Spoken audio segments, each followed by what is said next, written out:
ser autêntica no ambiente corporativo para a mulher e para outros públicos que, de novo, infelizmente ainda representam a minoria do ambiente corporativo. É um desafio porque eu acho que muitas vezes as empresas elas suportam ou elas querem atrair um determinado tipo de diversidade, né? Eu acho que, infelizmente, em diferentes ambientes corporativos o machismo ele ainda é muito presente, não só o machismo, mas todas as outras variações de preconceito, com públicos que até então são minorias no ambiente corporativo. E eu acho que o mais tóxico é quando o machismo é velado, né? Infelizmente, com os cabelos brancos, com a maturidade, eu fui entendendo que não. Então, se eu não posso ser autêntica nessas situações, esse não é o ambiente onde eu quero estar.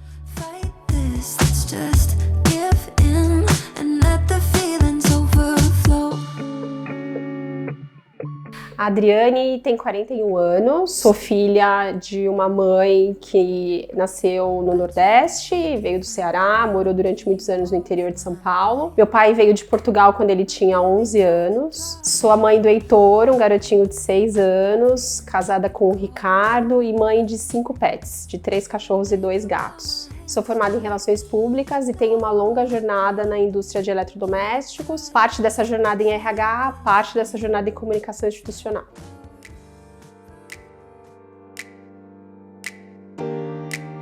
Eu acredito que RH e comunicação tem muito potencial para serem áreas parceiras, não é comum, acho que em muitas das empresas, eu sei que pelo contrário, né, são áreas paralelas e que em alguns momentos até competem, mas eu entendo que tem muita oportunidade de sinergia, porque quando a gente fala de construção de marca empregadora, essa construção vai ser feita junto com RH e comunicação. Quando você fala em engajamento de colaboradores, também é muita oportunidade disso ser construído entre RH e comunicação. Então eu enxergo que RH e comunicação tem um imenso potencial transformador dentro das companhias, se de fato trabalharem como áreas parceiras. Quando eu estava no segundo ano da faculdade, eu comecei a fazer estágio em RH, na época RH e comunicação eram gerenciados por um mesmo gestor. Em determinado momento, eu parei de falar para as pessoas que eu trabalhava em RH porque eu tinha vergonha. Como explicar para os seus alunos, né, como explicar para os estudantes, né, e para os seus amigos de escola, de faculdade, que você optou por fazer uma faculdade de comunicação, mas estava, na verdade, fazendo estágio em RH, e eu achava que isso poderia ser meio desrespeitoso até com os professores. Com o passar do tempo, eu tive que escolher se eu ficaria no RH ou na comunicação, e eu entendi que o RH poderia abrir uma série de horizontes além daquilo que eu estava aprendendo na faculdade naquele momento. E anos depois, 12 anos depois, eu tive a oportunidade de voltar para a comunicação, e aí pegar toda a teoria da faculdade, juntar com a experiência de RH e tentar construir uma área de comunicação diferente das tradicionais.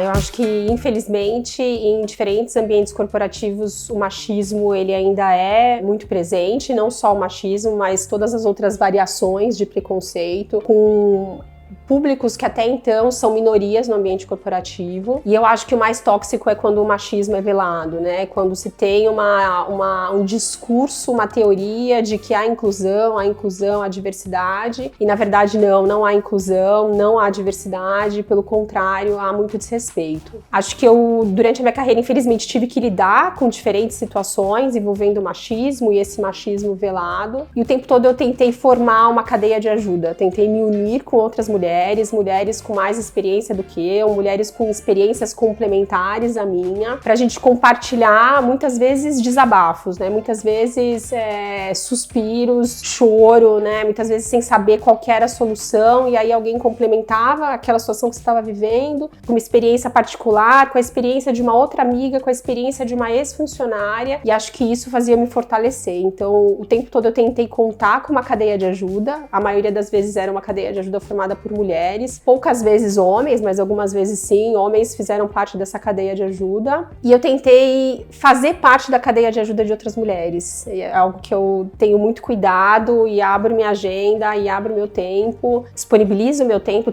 a agenda para de fato ajudar outras mulheres, né, em diferentes momentos da carreira delas, dentro ou fora do ambiente corporativo. Meu sofá favorito, na verdade, é o chão da sala da minha casa, junto com meu filho e junto com meus cachorros.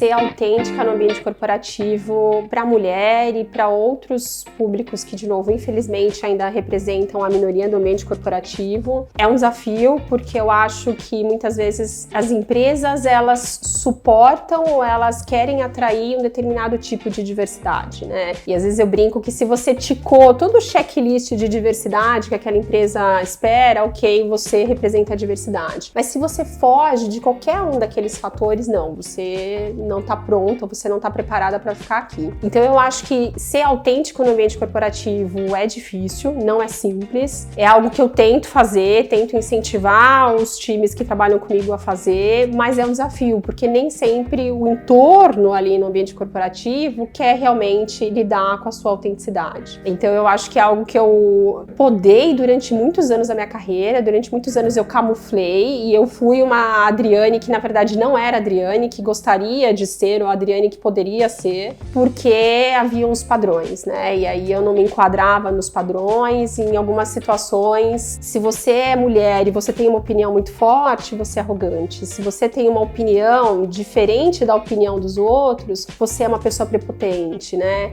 Se você não concorda com aquela situação, porque aquela situação não é inclusiva, você é teimosa, você é resistente, né? Você é cabeça dura. Então acho que ao longo da minha carreira eu já recebi todos esses adjetivos. Durante muito tempo acho que eu me fechei numa bolha, numa casquinha, falando não, você não pode ser assim, as pessoas te falam que você não pode ser assim. E acho que felizmente ou infelizmente, com os cabelos brancos, com a maturidade, eu fui entendendo que não. Então se eu não posso ser autêntica nessas situações, esse não é o ambiente onde eu quero estar. Mas ainda é um desafio, acho que ainda não encontrei um momento em que você pode ser 100% autêntica, né? E não, você pode até um determinado momento, dali pra frente, o entorno não tolera esse tipo de autenticidade.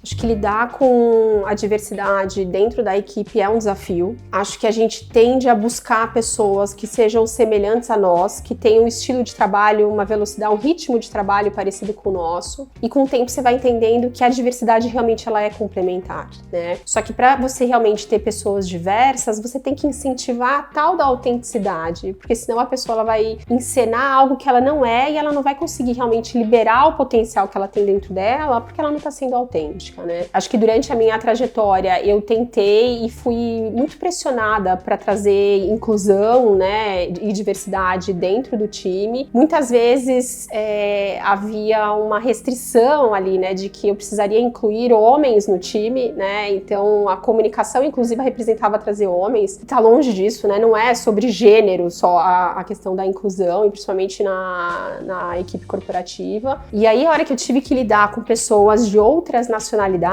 aí você entende que você não sabe nada. Na verdade, você tem a certeza que você não sabe nada de inclusão e diversidade, porque trabalhar com pessoas de uma outra cultura, de um outro idioma, com outros hábitos, é totalmente diferente do que a gente está acostumado a fazer no Brasil. E acho que nesse momento eu dei vários passos atrás para realmente conquistar uma confiança, e eu acho que você só conquista confiança no time se você começa a entender quem são as pessoas fora do ambiente corporativo, para depois ficar claro o que são as atitudes dela no ambiente corporativo. E leva tempo, posso dizer que levou anos, né? Levou quase 2 anos, só que a companhia precisa do resultado, né? As coisas estão acontecendo, os projetos estão acontecendo, as estratégias de comunicação estão acontecendo, e eu me vi muitas vezes falando de assuntos pessoais, tendo conversas, né, informais e tendo conversas para falar de aspectos pessoais e não de carreira, não do aspecto profissional, mas acho que foi um caminho para conhecer melhor essas pessoas que eram diferentes da minha formação acadêmica, tinham culturas e origens diferentes da minha. Não quero criar estereótipos, né? Mas eu tenho a impressão que a mulher executiva e mãe, ela caminha sempre com um saquinho de culpa atrás dela, ela vai arrastando a culpa, ou porque ela deveria ter ficado até tarde na empresa, ou porque ela não deveria ter feito aquela viagem, porque o filho estava doente, ela deixou o filho doente em casa, mas como assim, né? O marido tá no hospital com o filho e eu tô numa reunião. Então eu acho que eu fui tentando aprender a lidar com as minhas frustrações, porque as frustrações e a certeza de que eu não tô dando conta de tudo, ela é permanente, né? Então hora tá faltando aqui em casa, casa, hora tá faltando no trabalho, hora tá faltando nos dois. E recentemente eu li um livro que fala sobre essencialismo e eu acho que o livro é muito interessante. É um livro de um escritor, né, americano, homem, mas ele fala muito do quanto que a gente precisa saber se dedicar a algumas coisas e aquelas poucas coisas a gente se dedica de corpo e alma. Então eu acho que quando a gente olha para o ambiente corporativo, nós temos listas de prioridades. A gente não tem a prioridade. E a hora que você vai para casa, o seu marido quer fazer uma coisa, o cachorro tá demandando outra, a sua mãe liga e precisa de tal assunto e o filho tá ali. Então eu acho que pensar um pouco como essencialismo me ajuda a tentar equilibrar a vida de mãe, a vida de esposa, de filha. A Adriane existe, às vezes eu brinco e falo, gente, eu existo, além de eu ter todos esses papéis, eu existo. E eu acho que pra mim é saber lidar com as frustrações, saber lidar que no fim do dia talvez eu não tenha conseguido ser tão essencialista, eu não tenha conseguido me dedicar tão bem a poucas coisas, eu tenha feito várias coisas e talvez nenhuma tão bem. Mas ok, faz parte, essa é a vida. Segue o baile que tá tudo certo. Eu acho que com o passar do tempo, e numa situação dolorosa, mas numa situação muito preciosa, acho que pra mim e pra uma outra profissional, eu entendi que a mulher, quando ela vai pro mercado de trabalho, muitas das vezes ela vai encontrar mais dificuldade pra conseguir alguma coisa, ela vai ter que lutar mais por um salário melhor, ou ela vai ter que ficar muito mais tempo em busca de um emprego do que o homem. E isso, pra mim, em determinado momento, caiu como uma pedra. Né? Porque eu falei, mas como assim, né? Então, a hora que você toma uma decisão de uma carreira com uma mulher, provavelmente ela vai encontrar muito mais dificuldades do que o homem. E isso significa que para você reter e desenvolver uma mulher, você tem que usar estratégias diferentes do que você usaria com o homem. E aí, às vezes, eu pensava, não, mas esse será que não é um olhar maternalista? Esse não é um olhar superprotetor? Esse não é um olhar quase infantil? Não, não é. Não é porque, de fato, a hora que você toma a decisão, né, junto com uma pessoa, e essa pessoa, ela é uma mulher, ela vai lidar com isso no mercado de trabalho com muito mais dor, com muito mais sofrimento, com muito mais preconceito do que o homem. E eu acho que a partir do momento que eu entendi isso, eu comecei a investir ainda mais nas mulheres do meu time, né? Acho que é bem comum no ambiente de comunicação você ter 90% do time, né, formado por mulheres que se consideram, né, se classificam como mulheres. E aí eu comecei a entender que eu deveria representar algo diferente na vida delas. Que da mesma forma que eu tive algumas mulheres que me ajudaram durante a minha carreira, eu gostaria de ser lembrada por elas como uma mulher que ajudou na carreira delas. E a hora que eu tive uma situação muito difícil na minha vida, virou minha chave. Eu não deveria tratar daquela forma que eu estava sendo muito maternalista, muito protetora, mas eu continuei seguindo firme. Eu acho que como gestora eu cometo vários erros, mas esse é algo que todo mundo pode falar que é um erro e para mim é um acerto. Saber diferenciar o que vai acontecer com alguém que está na sua equipe, que infelizmente representa ainda uma minoria no ambiente corporativo, a decisão que você tomar junto com ela sobre a carreira dela, muitas vezes vai ter um impacto muito, muito maior ou muito mais difícil do que se for alguém que não representa, né, minoria no ambiente corporativo. Ser mãe traz uma série de marcas maravilhosas e marcas difíceis, né? Eu brinco que não tem muita poesia na questão de maternidade, não tem muito romantismo, é algo que não é tão simples. E eu percebi, muitas pessoas, né, falavam isso pra mim durante a minha licença maternidade, que a hora que eu voltasse eu seria mais produtiva. E eu falava, gente, como assim, né? E eu não acho que é a produtividade, mas eu acho que a forma como você prioriza algumas coisas e como você gerencia várias coisas ao mesmo tempo, ela começa a ser diferente. E aí você tem o tempo, né? Às vezes você vai ter que voltar pra casa porque você tá amamentando, tem que voltar pra casa porque você não tem cadeia de ajuda, ou você tem que trabalhar de casa porque você não consegue deixar o filho ali com ninguém, só que você tem que cuidar dele, tem que participar de uma série de reuniões. Então eu acho que essa habilidade de fazer mais coisas ao mesmo tempo eu desenvolvi depois da licença maternidade, né? A hora que eu voltei a trabalhar. Por outro lado, fazer muitas coisas ao mesmo tempo não significa eficácia, né? Não significa produtividade. E aí eu volto no começo da minha fala, que eu acho que no fim do dia nada tá perfeito, né? Tem muitas oportunidades de desenvolvimento como pessoa e como profissional. Mas eu acho que essa é a principal característica que eu levo desde que eu me tornei mãe, que é essa multicoisas, multifunções, né? Durante o dia a dia.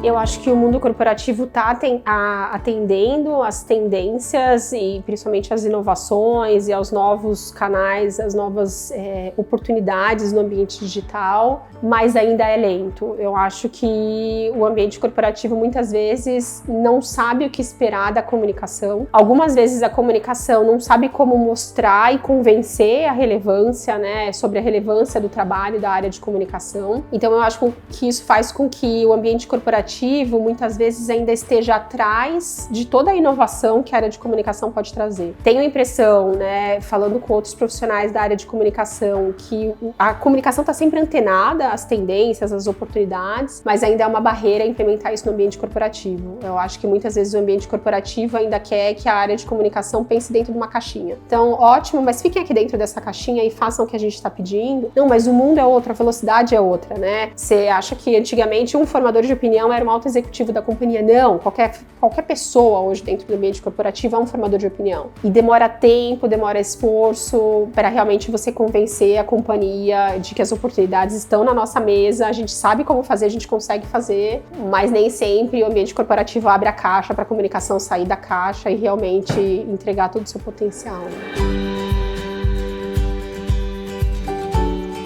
Eu acho que eu defino sucesso como uma satisfação. Eu não sei se eu seria justa em falar que o sucesso é a nomenclatura de um cargo, é o target de um bônus ou é um salário. Eu acho que eu defino o sucesso como uma satisfação. E eu acho que tem dias que eu volto para minha casa, depois de uma conversa informal, de um almoço, de uma sessão de coaching ou de uma sessão de feedback, me sentindo tão grande, tão forte, tão empoderada, tão inspirada, que eu acho que isso para mim representa o sucesso, né? Então eu acho que talvez o sucesso sejam pequenos momentos que realmente marcam sua vida, ou no aspecto pessoal, ou no profissional, ou nos dois, né? Eu sou apaixonada por cachorro e gato, e todos os tipos de bicho, na verdade, mas principalmente cachorro e gato. Eu tenho 3 cachorros e eu tenho 2 gatos. E algumas vezes eu brinco e falo, gente, mas os animais é tão mais fácil, né? É tão mais fácil e é tão mais leal, e eu brinco com isso. Eu acredito na humanidade, acredito que muitas das coisas podem ser diferentes, mas eu acredito que o ser humano precisa ser menos egoísta e mais colaborativo. Ele precisa entender que ele está no ecossistema, que depende dos animais, depende da fauna, depende da flora. Nem sempre a gente percebe isso. E eu espero que daqui 2000 anos as arqueólogas entendam que o ser humano evoluiu muito e que ele é menos egoísta e que ele tem clareza e lucidez de que a gente está no ecossistema e que aquilo que a gente faz vai voltar contra a gente. Pode demorar um tempo, pode ser diferente, mas vai voltar. Eu acho que tudo é muito cíclico e tudo é uma resposta desse ecossistema onde estamos inseridos.